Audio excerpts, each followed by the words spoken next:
Waging war on corruption. Alex Jones on the GCN Radio Network.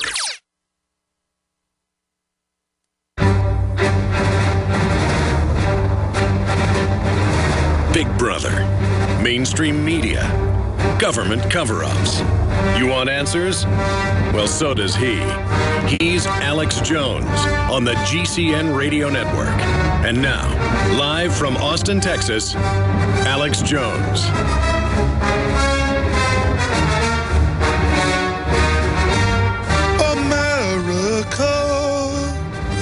America, land of the free, home of the brave. Tonight, on my orders, America's armed forces began strikes against ISIL targets in Syria.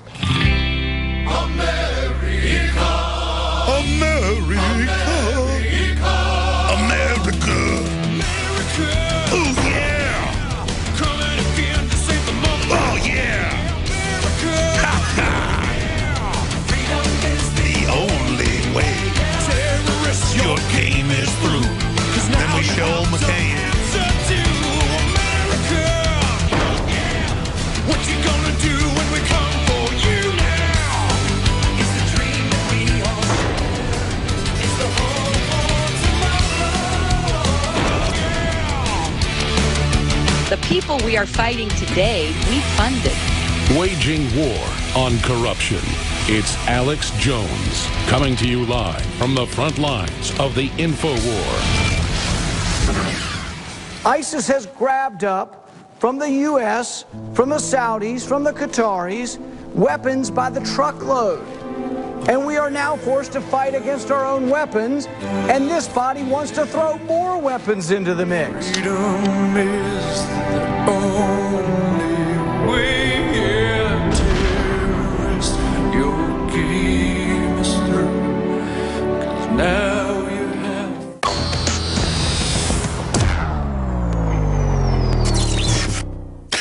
But what happens if the terrorist game is through?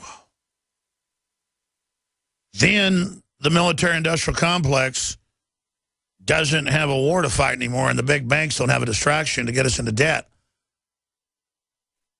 They would make our troops serve 5, 6, 7, 8 tours, on average about 3, and then put them on death list and not give them basic medical care because it would, quote, save money. That's an elite that are scum, and it's time to admit it, America. America still has a lot of good in it, especially compared to other countries. I've been around. I love this country. And I'm sick of a bunch of criminals running in the ground and putting my name and your name and my family's name and your family's name on everything they're doing. Let's talk to Tim in Canada. Go ahead, Tim. You're on the air. Welcome. How are you today? Good, brother. Good, man. I just I wanted to say, you know, Obama has been one hell of a weapon for you. I mean, if anybody's going to help you expose corruption or lies in the establishment, I think you're not giving Obama enough credit. I mean, he has, as a propagandist for him, he got a lot done, but it's also backfired in many respects. I agree with you that the establishment's in trouble. Sorry about that. But no, I mean, the first thing I think he said was he was going to finance $1 trillion deficit by magical means. And then he was one of the first presidents ever that didn't get a war when he demanded it. People don't believe him. The mistakes this guy has made has just outed the establishment left, right, and center. Well, let's not just blame Obama. The elite are so Machiavellian that they don't even have a narrative anymore, and then they lose the soft power they had. But I agree with you that they are making us a joke. That's why we've got to explain they're not us. Bush got away with, and the belief that he commanded versus the absolute disbelief that Obama causes by walking into rooms. If you want to expose corruption, this guy, for some reason, tried to sell a war. I think the only president in the United States that didn't get it, and what do you guys average? A war per president or a war per term? So, I mean, for a president to say war, I think it was Syria, and then not get it. Plus, I mean, he hasn't the coalition behind him that Bush had. The coalition being a NATO force, which is mostly British Commonwealth countries. Nobody's following Obama. This guy can't tell a straight story. That birth certificate of his was... I agree. They thought that they could bamboozle us, and it backfired. Great call. Thank you, Tim. More calls coming up. We've only aired that a few times. Jakari Jackson made that a few months ago. What a talent Jakari is, not just on air, but his research of stories and his video editing. I mean, he's a real artist, man. That's just so good to have Jakari here, and Leanne, and Joe Biggs, and Darren McBreen, and John Bound, and all the writers. But then the crew that runs this show, CJ and Nico and everybody. Rob Jacobson back, just the whole team. I've got to have some roundtable show in the new studio sometime where we get everybody mic'd up in there and have a big 2-hour roundtable discussion. That should be a lot of fun. Big tankard of Everclear. I'm joking. I don't drink Everclear. Oh, boy. Call it, Cigar Sunday or something. Ice cream social. Get a little bit more serious here. I've been talking about hypocrisy a lot. Obama's carbon tax push, he's going to do that without congressional approval. Just like he's launching the war without congressional approval. But what I want to do now is finish up with phone calls, and then we'll go back to calls. But I want to go to Jeff and others that have been patiently holding. The first thing I want to hit is a story on the right-hand side of drudgereport.com, about halfway down. And at the top of Infowars.com, because that's where it came from, it's the new top story by Mikhail Thalan. A school has openly come out, a public school, and announced that they were ordered to spy on all of their students, basically. And that's their excuse for spying on their students' internet activity.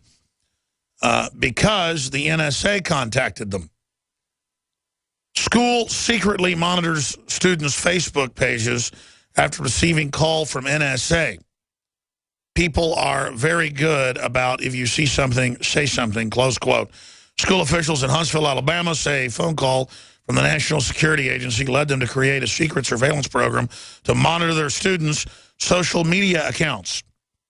According to Superintendent and former U.S. Army Colonel Casey Wardinsky, the program began 18 months ago after the NSA alerted Al Lankford. This is all part of a recruiting program, folks. They use anything to recruit dentists, doctors, lawyers, power plant managers. And it always sounds reasonable when they first recruit them. And then later it's, we need you to, go set somebody up. The school security officer to a violent threat made by a student on Facebook. Wardinsky says school officials immediately searched the student's vehicle and found a very good-sized knife, leading to the student's expulsion. So because of the NSA telling them about that, now everyone had to be spied on. See, we found a knife. Now we're going to spy on you. The NSA denied any involvement with the student whatsoever when contacted by AL.com, the news group that obtained documents relating to the school's SAFE program, SAFE, or Students Against Fear monitoring program. Tell you what's fearful is this program. The National Security Agency has no record that it passed any information to the Huntsville School District, and the description of what supposedly occurred is inconsistent with the NSA's practices, says NSA Public Affairs Specialist Vanna Vines. Let me explain what's really going on. There are 880-something thousand, last time I checked, that was in the Washington Post, private contractors with NSA access. Now, if I wanted to bring down a country's security, and I've had the former head of an NSA division, number 4, arguably number 3 at the NSA, an NSA director on to concur with my analysis. Now, I'm no genius, but if I